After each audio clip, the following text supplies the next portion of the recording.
प्यारे विद्यार्थियों, जैसा कि आप सभी को विदित है, हमारे संस्थान ई-मैक्स कॉलेज ऑफ एजुकेशन के द्वारा बीएड कोर्स के रिगार्डिंग एक अच्छा प्रयास किया जा रहा है, क्योंकि इस कोर्स में बच्चे इसकी विषय वस्तु को नहीं समझ पाते और विषय वस्तु न समझ पाने के कारण उनकी धारणाएं स्पष्ट नहीं हो पाती। तो इन्हीं प्रश्नों का उत्तर हल करने के लिए हमारे संस्थान के द्वारा हमारा चैनल ई-मैक्स इंस्टीट्यूशन बनाया है यूट्यूब पर। उस पर हमने प्रत्येक सब्जेक्ट की हर एक वीडियो अपलोड की है और वो आप सभी ने चैनल को सब्सक्राइब करना है और महत्वपूर्ण सूचनाएं और जानकारी विषयों से संबंधित आपके पास पहुंच जाएगी। और इसी श्रृंखला के संदर्भ में एक आज बहुत ही महत्वपूर्ण और अच्छा विषय जो कि बीएड पार्ट 1 और बीएड पार्ट 2 दोनों के लिए महत्वपूर्ण है, इस विषय के बारे में मैं बताऊं। टॉपिक का नाम है पाठ्यक्रम और इसके सिद्धांत। पाठ्यक्रम की धारणा क्या है, इस बारे में चर्चा रहेगी और पाठ्यक्रम के क्या सिद्धांत हैं, पाठ्यक्रम का निर्माण करते समय किन सिद्धांतों का पालन किया जाए। ये प्रश्न दोनों प्रकार के कोर्सों के लिए बीएड पार्ट 1 और बीएड पार्ट 2 दोनों से संबंधित है। तो पाठ्यक्रम क्या है, ये पहला प्रश्न है। देखा जाए हमारी जो शिक्षण अधिगम प्रक्रिया है उसके 3 चरण हैं, मैं पहले भी बता चुका हूँ। एक अध्यापक है, एक विद्यार्थी है और एक है पाठ्यक्रम। अध्यापक का उद्देश्य है बालकों के व्यवहार में परिवर्तन करना और यह परिवर्तन क्रियाओं के द्वारा हो सकता है, योजना के द्वारा हो सकता है। अब व्यवहार में परिवर्तन करने के लिए जो क्रियाएं की जाती हैं उन क्रियाओं में शैक्षिक क्रियाएं और गैर शैक्षिक क्रियाएं, अर्थात एकेडमिक जो एक्टिविटीज़ है, कक्ष में कुछ क्रियाएं की जाए जो हमारे ज्ञानात्मक व्यवहार से संबंधित है। इसके अतिरिक्त व्यवहार में कक्षा से बाहर भी बहुत सारी क्रियाएं की जा सकती है, जैसे खेल के मैदान में प्रातःकालीन सभा, कुछ सांस्कृतिक कार्यक्रम, समाज उपयोगी कार्यक्रम, ये भी हमारे शिक्षण का पार्ट है। तो इस प्रकार शिक्षण के चरों में अध्यापक और विद्यार्थी जितने महत्वपूर्ण है उतना ही महत्वपूर्ण तीसरा चर जिसे हम पाठ्यक्रम कहते हैं वो भी उतना ही महत्वपूर्ण है। अब जनसाधारण की भाषा में पाठ्यक्रम की यदि बात करें तो प्रत्येक व्यक्ति, प्रत्येक बालक की यह धारणा होती है कि कक्षा में पढ़ाए जाने वाला विषय पाठ्यक्रम है, परंतु यह पाठ्यक्रम की सीमित धारणा है। जब केवल कक्षा के शिक्षण की बात होती है उसे हम सिलेबस यानी पाठ्य वस्तु कहते हैं, जबकि पाठ्यक्रम या पाठ्याचार्य एक विस्तृत शब्द है जो हमारे व्यवहार के सभी पक्षों की क्रिया अर्थात ज्ञानात्मक, भावात्मक और क्रियात्मक तीनों पक्षों से जुड़ी जो क्रियाएं हैं वो क्रियाएं पाठ्यक्रम का भाग है। अब साधारण शब्दों में बात करें कि पाठ्यक्रम है क्या, यदि इसके शाब्दिक मीनिंग की बात करूं तो पाठ्यक्रम जो है लैटिन भाषा के शब्द क्रैर से बना है, CURRER, क्रैर से बना है, जिसका अर्थ है दौड़ का मैदान या कोर्स टू रन। इस प्रकार पाठ्यक्रम से अभिप्राय उन प्रकार की क्रियाओं से है जिनके द्वारा एक अध्यापक अपने बालकों के व्यवहार में परिवर्तन कर सकता है। जैसे कोई धावक रास्ते पे दौड़ के अपनी मंजिल को प्राप्त करता है, उसी प्रकार पाठ्यक्रम के माध्यम से एक अध्यापक अपने बालकों के व्यवहार में परिवर्तन कर सकता है। पाठ्यक्रम वह रास्ता है, वह मार्ग है जिस पर चलकर बालकों के व्यवहार में वांछित परिवर्तन किया जा सकता है। अन्य शब्दों में पाठ्यक्रम केवल क्रियाओं से संबंधित नहीं है, इसमें अध्यापक और विद्यार्थियों के प्रत्यक्ष व अप्रत्यक्ष अनुभव भी शामिल है। जैसा कि मैं आपसे बात करूं इसकी परिभाषा की, पाठ्यक्रम में वे सभी अनुभव और गतिविधियां शामिल हैं जो स्कूल के वातावरण में कक्षा कक्ष में और कक्षा के बाहर पूरी होती है। इस प्रकार पाठ्यक्रम की धारणा एक विस्तृत धारणा है।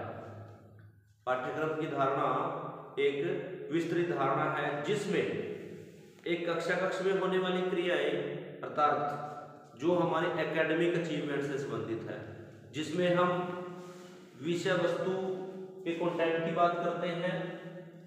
इसके अलावा अन्य जो क्रियाएं हैं, पाठ्यक्रम का जब साधारण बात करूं तो वहाँ सिलेबस लेके चलते हैं, लेकिन पाठ्यक्रम में मैंने कहा एक कक्षा कक्ष के अंदर और बाहर होने वाली सभी गतिविधियां, यानी स्कूल का जो पूरे का पूरा वातावरण है, चाहे वो कक्षा कक्ष से संबंधित है चाहे वो कक्षा कक्ष से बाहर है।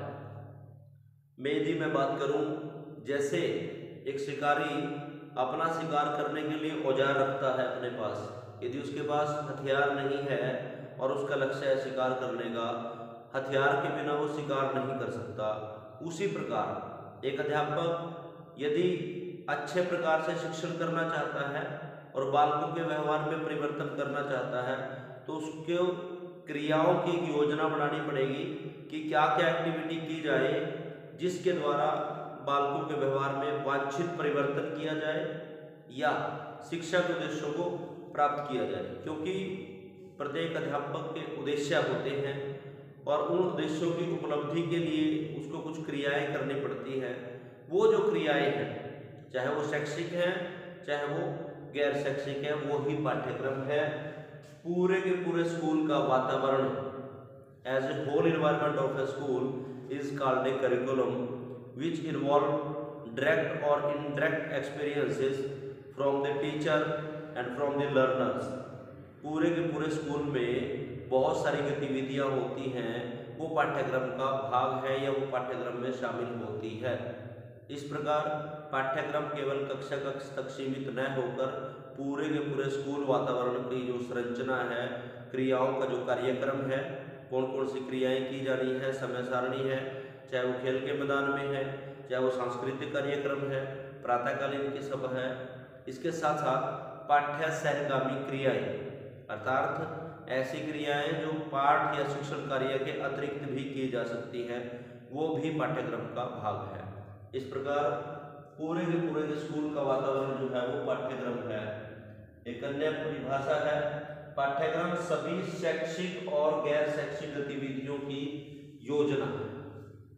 जब स्कूल के वातावरण की बात होती है कि कोई स्कूल किस प्रकार से वर्ष की योजना बनाता है, अपनी प्रगति की योजना बनाता है, उस योजना का सबसे प्रथम जो चरण है वो पाठ्यक्रम है। पाठ्यक्रम में सभी शैक्षिक अर्थात सिलेबस से रिलेटेड जो एक्टिविटी होती है, कितना सिलेबस होगा, किस यूनिट वाइज में होगा, कौन से सब्जेक्ट्स होंगे, इसके साथ साथ गैर शैक्षिक क्रियाएं भी हमारी एजुकेशन का पार्ट है। कई बार आपने देखा होगा बहुत सारे विद्यार्थी कक्षा में बड़ा अच्छा आउटपुट देते हैं, उनकी उपलब्धि बड़ी अच्छी होती है विषयों में, परंतु जैसे ही कक्षा के बाहर की उपलब्धि की बात करें, चाहे वो प्लेग्राउंड की बात हो या किसी सांस्कृतिक कार्यक्रम की बात हो या समाज उत्पादी कार्यक्रम की बात हो, तो वहाँ पर वो बालक पिछड़ जाते हैं। कई बार हमारा उद्देश्य बालकों को अच्छे मार्क्स दिलाना है या बच्चों को विषय वस्तु का ज्ञान दिलाना है, परंतु इसके साथ साथ यदि हम उनको ये चीज़ें देते हैं उनका सर्वांगीण विकास नहीं हो पाता। बहुत सारे ऐसे बच्चे हैं जीवन में जो अच्छे मार्क्स ले लेते हैं, जॉब प्राप्त कर लेते हैं, परंतु फिर भी जीवन में दुखी होते हैं, समायोजन नहीं कर पाते, परिस्थितियों के साथ एडजस्टमेंट नहीं कर पाते, सोसाइटी के साथ एडजस्टमेंट नहीं कर पाते। तो वहाँ पर यही बात निकल के आती है कि शैक्षिक पक्ष में उनकी उपलब्धि है, लेकिन गैर शैक्षिक जो पक्ष है उसमें भी उतनी ही उपलब्धि होनी आवश्यक है, क्योंकि किसी भी व्यक्ति को, किसी भी मनुष्य को अपने वातावरण में एडजस्टमेंट होना है।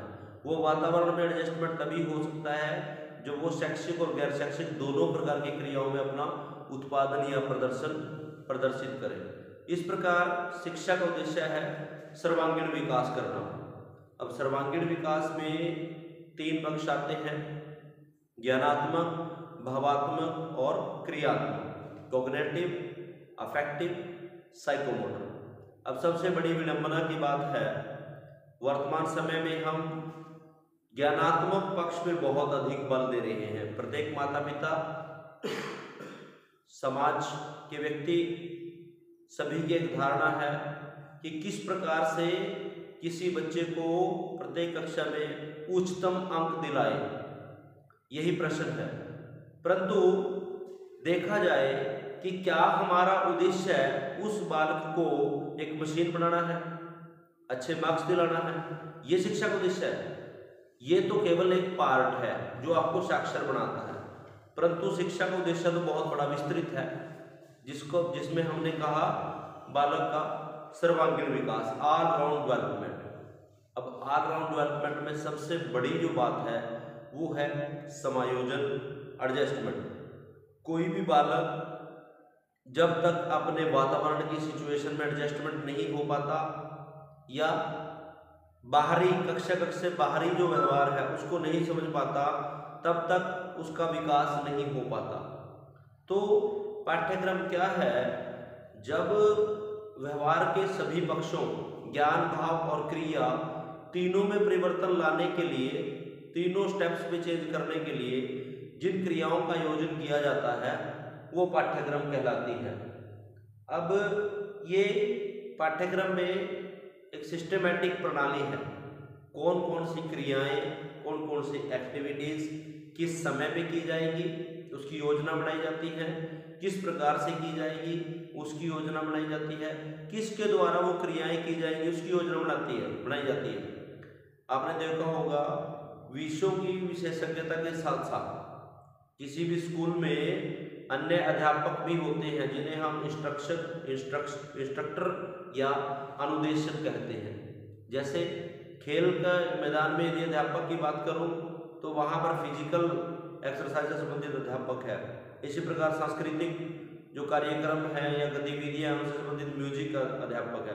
तो स्कूल में कौन कौन सी गतिविधियां किस समय पे की जाएंगी, शैक्षिक गतिविधियां कब होगी, अन्य गतिविधियां कब होगी, तो पूरे का पूरा जब प्रारूप तैयार किया जाता है उसे हम पाठ्यक्रम कहते हैं।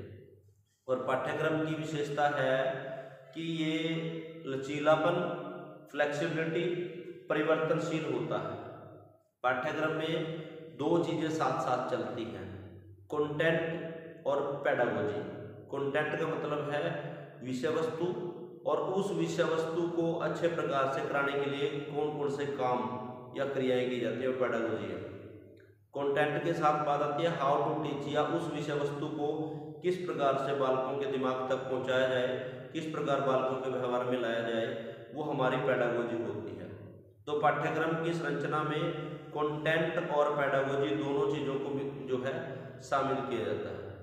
तो अन्य शब्दों में यदि मैं कहूँ तो पाठ्यक्रम एक विस्तृत धारणा है जिसमें उन क्रियाओं को, उन कार्यक्रमों को शामिल किया जाता है जिनके द्वारा बालक के संपूर्ण व्यवहार में परिवर्तन किया जाता है।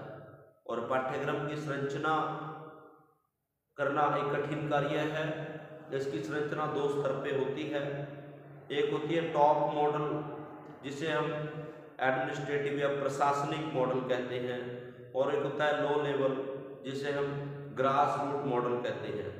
तो दोनों लेवल पर चर्चा करने के बाद, क्योंकि प्रशासनिक अधिकारी विषयों की विशेषज्ञता से संबंधित ज्ञान रखते हैं। और ग्रास रूट मॉडल में अध्यापक जो है इन्वायरमेंट किस प्रकार का है उसके बारे में ज्ञान देने के बाद अनेक प्रकार की समितियों का गठन होता है, फिर पाठ्यक्रम की संरचना होती है। और पाठ्यक्रम की संरचना राष्ट्रीय स्तर पर होती है। तो इस प्रकार पाठ्यक्रम एक विस्तृत धारणा है। इसके बाद हम बात करेंगे कि पाठ्यक्रम की संरचना किन सिद्धांतों के आधार पर हो, वो हमारा चर्चा का विषय रहेगा इसके बाद। अब देखिए, मैं पहले भी बता चुका हूं, हमारी जो शिक्षा व्यवस्था है उसका सबसे जो सेंट्रल पॉइंट है, उसका जो केंद्र बिंदु है वो बालक है, लर्नर है। जो भी क्रियाएं हमने करनी है, जितने प्रकार की एक्टिविटीज हम करेंगे, उनका सभी का उद्देश्य है बालक के व्यवहार में वांछित या डिजायरेबल चेंज। वांछित परिवर्तन कब हो सकता है? जब व्यवहार से संबंधित उसी प्रकार की क्रियाएं की जाएं जैसा हम परिवर्तन करना चाहते हैं। तो बहुत सारे ऐसे सिद्धांत हैं, ऐसे नियम हैं जिनको पाठ्यक्रम की संरचना करते समय हमें ध्यान में रखना चाहिए। तो इन सिद्धांतों के अंतर्गत यदि मैं बात करूं तो सबसे पहला सिद्धांत है चाइल्ड सेंटर्ड, बाल केंद्रिता का सिद्धांत। पाठ्यक्रम की संरचना जब की जाए तो सबसे पहले बालकों को ध्यान में रखा जाए, क्योंकि अन्य साधन, पुस्तकें, फर्नीचर और इसके साथ साथ चार्ट, मॉडल, अन्य शिक्षण सामग्री, उन सभी की उपयोगिता बालक के साथ है। यदि बालक के व्यवहार में वांछित परिवर्तन करना है तो इन सभी साधनों की उपयोगिता तभी होगी जब इनसे बालक के व्यवहार में परिवर्तन हो।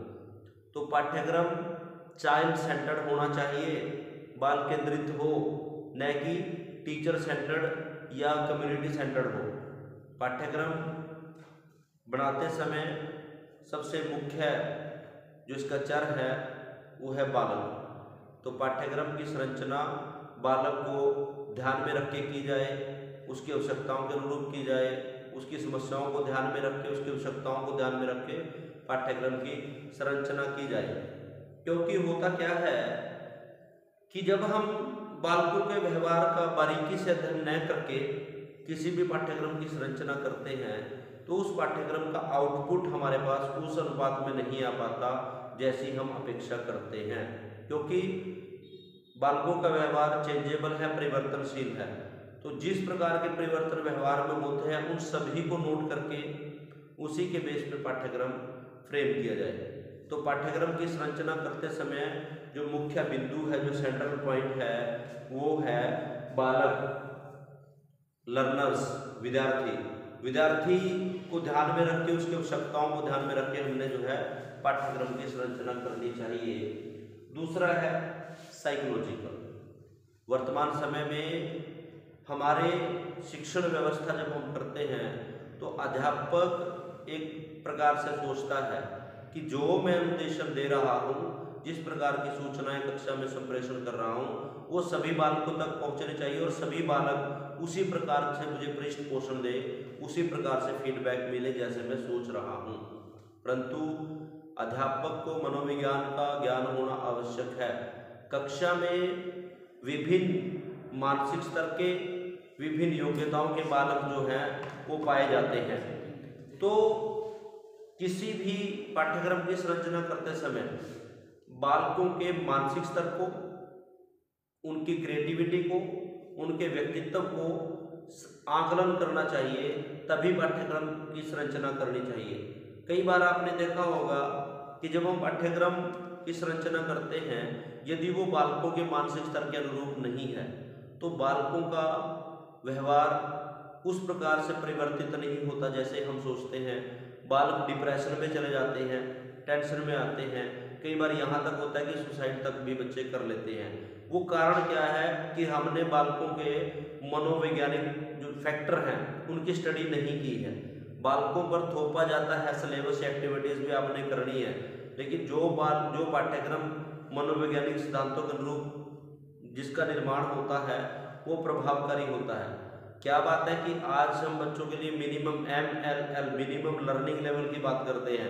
बच्चों को इतने % नंबर मिनिमम पास होने के लिए चाहिए। ये सारी की सारी ऐसी बातें हैं जो मनोवैज्ञानिक तत्वों से जुड़ी हुई है, क्योंकि बालकों को क्रियाएं कराना या समझाना या विषय वस्तु को ज्ञान देना तभी संभव है यदि उनकी मानसिक स्थिति को पहचाना जाए। तो जब भी किसी पाठ्यक्रम की संरचना की जाए तो महत्वपूर्ण ये बातें हैं कि उनके मनोवैज्ञानिक स्तर को ध्यान में रखा जाए, साइकोलॉजिकल पॉइंट्स को ध्यान में रखे जाए, बुद्धि स्तर को ध्यान में रखे जाए, सृजनात्मकता को ध्यान में रखे जाए। इन फैक्टर को ध्यान में रखकर पाठ्यक्रम की संरचना कर सकते हैं। तीसरा है साइकोलॉजिकल प्रिंसिपल, सामाजिकता का सिद्धांत।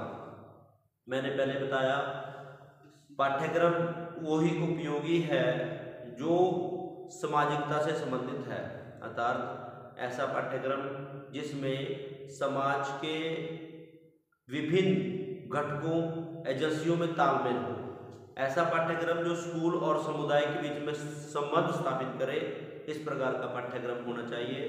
अर्थात पाठ्यक्रम में सोशल यूजफुल एक्टिविटी होनी चाहिए, पाठ्यक्रम समाज के उद्देश्यों के अनुरूप होना चाहिए, पाठ्यक्रम वही प्रभावी है जो समाज में परिवर्तन करे या समाज के अनुरूप बालकों के व्यवहार में परिवर्तन करने के योग्य हो जाए।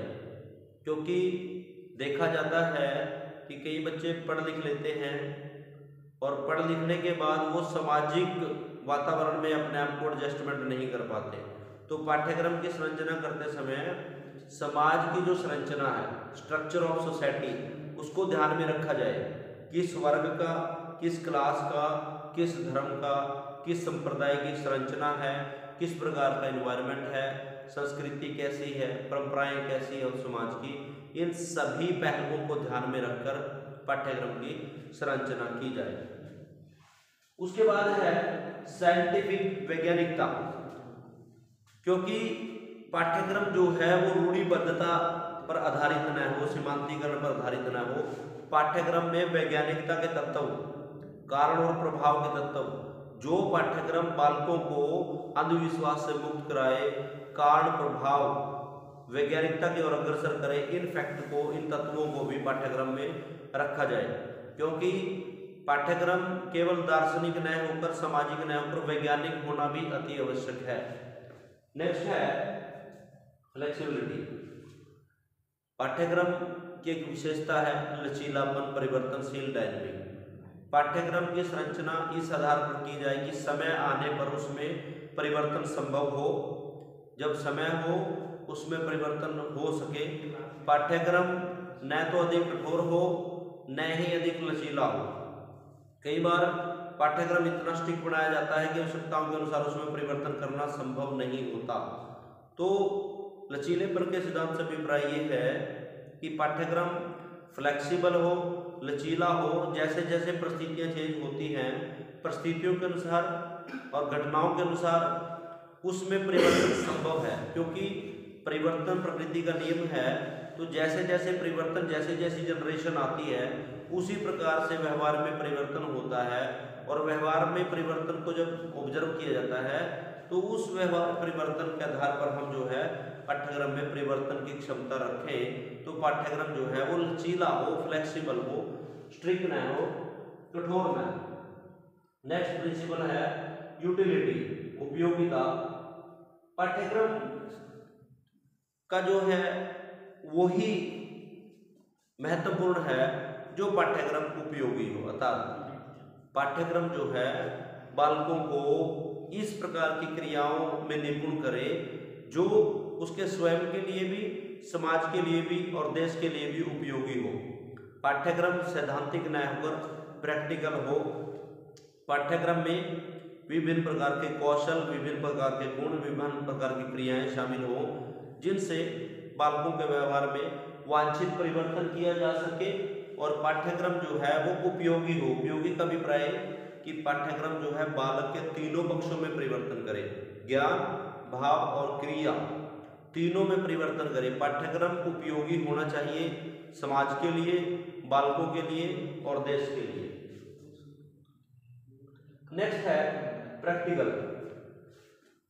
जो करिकुलम है उसमें ऐसी क्रियाएं शामिल की जाए जो व्यवहारिक हो, सैद्धांतिक न होकर व्यवहारिक हो। बालक स्वयं क्रिया करके सीखे, स्वयं एक्सपेरिमेंट करे, अपने विचारों को बाहर निकाले, सृजनशील बने, निर्मिततावाद की ओर बढ़े।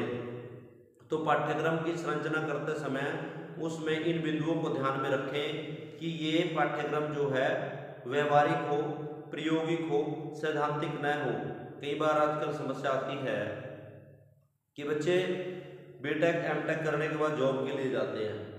अब जब जॉब के लिए जाते हैं तो उनसे पूछा जाता है कि आप इस कंपनी के लिए, इस फैक्ट्री के लिए, इस संस्था के लिए क्या काम कर सकते हैं। तो शायद उनके पास इतने कौशल, इतना प्रैक्टिकल वर्क नहीं होता। तो इस प्रकार पाठ्यक्रम के लिए हम संरचना करने जा रहे हैं तो प्रैक्टिकल होना चाहिए पाठ्यक्रम। उसमें ऐसी क्रियाएं हो जो बालकों को एक्टिविटी की ओर अग्रसर करे। थ्योरेटिकल नॉलेज के साथ साथ प्रैक्टिकल और व्यवहारिक ज्ञान कि साधनों को किस प्रकार से नियोजित किया जाए, यंत्रों का कैसे प्रयोग किया जाए, स्किल्स को कैसे इम्प्रूवमेंट किया जाए, कौशलों को कैसे विकसित किया जाए, किसी मशीन का प्रयोग कैसे किया जाए। तो पाठ्यक्रम जो है वो प्रायोगिक हो, व्यवहारिक हो, सैद्धांतिक न हो। सैद्धांतिक पाठ्यक्रम जो है बालकों को चिंताओं के सिवा कुछ नहीं देता। प्रैक्टिकल पाठ्यक्रम का अभिप्राय यह है कि बालकों के अंदर आत्मविश्वास बढ़ता है। वो जब स्वयं किसी कार्यक्रम को, किसी गतिविधि को करके सीखते हैं तो वह पाठ्यक्रम जो है उपयोगी होता है। तो इस प्रकार पाठ्यक्रम जो है वो प्रैक्टिकल हो, प्रैक्टिकल का सिद्धांत पाठ्यक्रम में होना चाहिए। कोरिलेशन, जब पाठ्यक्रम का निर्माण करें तो वह शैक्षिक और गैर शैक्षिक सभी क्रियाओं के बीच में समन्वय बनाकर चले, सभी विषयों के बीच में समन्वय हो, विज्ञान का गणित के साथ और अन्य विषयों के साथ संबंध हो, प्रत्येक विषय का, प्रत्येक क्रिया का एक दूसरी क्रिया से संबंध होना चाहिए, तभी पाठ्यक्रम महत्वपूर्ण हो सकता है। पाठ्यक्रम स्कूल और समाज के बीच में समन्वय स्थापित करे, क्योंकि पाठ्यक्रम तभी उपयोगी है जब समाज और स्कूल के बीच में कोरिलेशन हो। तो पाठ्यक्रम विषयों के बीच में समन्वय करे, स्कूल और समुदाय के बीच में समन्वय करे। इन तत्वों को ध्यान में रख के भी पाठ्यक्रम की संरचना करनी चाहिए, समन्वयता का सिद्धांत। नेक्स्ट है फिलोसफिकल यानी दार्शनिकता का सिद्धांत। अब फिलोसफी क्या होती है? फिलोसफी ऐसे विचार, ऐसा चिंतन जो कि किसी समाज को दिशा प्रदान करता है और उस समाज में उत्पन्न हुई एक विचारधारा है जो कि समाज को कोई डायरेक्शन या दिशा देता है, समाज का विकास करता है। तो पाठ्यक्रम की संरचना करते समय इस तत्व को भी ध्यान में रखें कि उस समाज की, उस जहाँ पर वातावरण, जो वातावरण है जहाँ पर उन्हें पाठ्यक्रम फ्रेम करना है, उस समाज की धारणा कैसी, उस समाज का दर्शन कैसा है, लोगों का विश्वास कैसा है, लोगों की विचारधारा कैसी है, धार्मिक पक्ष कैसा है, सांस्कृतिक पक्ष कैसा है, रहन सहन, वेशभूषा, कल्चर, संस्कृति, धारणाएं, परंपराएं और उसकी राष्ट्रीयता, ये सारे के सारे फैक्टर जो हैं दार्शनिक है। तो पाठ्यक्रम का निर्माण करते समय विभिन्न दार्शनिक विचारधाराओं को, चाहे वो पश्चिमी विचारधारक हैं, चाहे वो भारतीय विचारधारक हैं, चिंतकों की बात, विभिन्न दर्शनों की बात, इन फैक्टर्स को ध्यान में रखकर भी हमने जो है पाठ्यक्रम की संरचना करनी चाहिए। और लास्ट है इकोनॉमिक फैक्टर्स, आर्थिक तत्व। क्योंकि पाठ्यक्रम का निर्माण विभिन्न प्रकार की आर्थिक गतिविधियों को ध्यान में रख के करना चाहिए। हमारे देश की अर्थव्यवस्था कैसी है, इकोनॉमिक्स का क्या स्टेटस है, कौन सी उत्पादक क्रियाएं हैं, कौन सी विनिमय क्रियाएं हैं, देश का आर्थिक विकास कैसे हो रहा है, आर्थिक जो इकाइयां हैं वो किस प्रकार से देश में विकसित हो रही हैं, इन सभी फैक्टर्स को ध्यान में रख के भी पाठ्यक्रम फ्रेम करना चाहिए।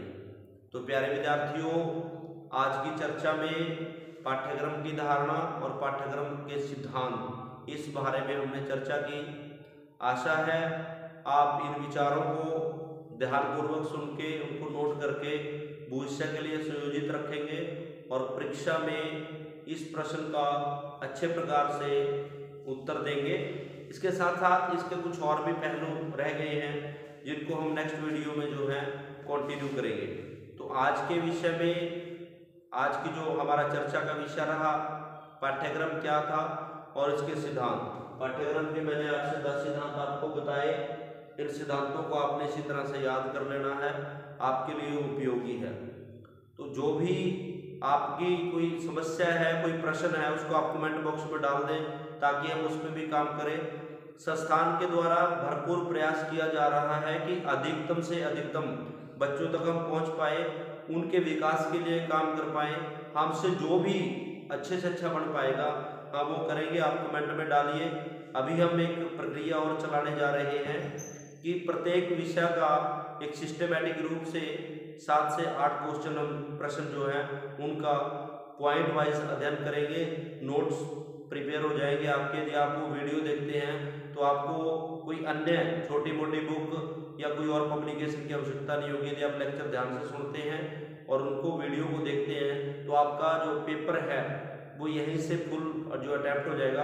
और ये जो सूचना है, ये जो प्रश्न होंगे, ये जो चर्चाएं हमारी रहेंगी, ये आपको कॉम्पिटिटिव एग्जाम में भी हेल्प करेंगी।